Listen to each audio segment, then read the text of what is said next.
బుద్ధుడు ఏం చెప్పాడంటే, ప్రతి మనిషికి సుఖం వచ్చేటప్పుడు పొంగిపోవడం, దుఃఖం కలిగేటప్పుడు దుఃఖ సాగరంలో మునిగిపోవడం చేస్తూ ఉంటాం. సుఖాన్ని దుఃఖాన్ని సమభావనతో ఎప్పుడైతే మనం చూస్తామో, సుఖం వచ్చేటప్పుడు పొంగిపోవడం, దుఃఖం వచ్చేటప్పుడు కుంగిపోవడం అంటూ జరగదు.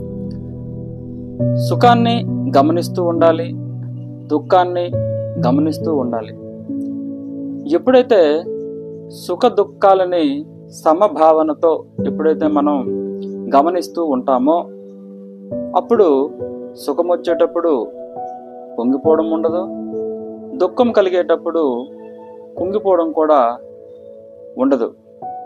అలాగే ఈ రెండింటిని ఎప్పుడైతే బ్యాలెన్స్ చేస్తామో, మనము చాలా ప్రశాంతమైన జీవితాన్ని అనుభవిస్తామని తెలియజేస్తున్నాను.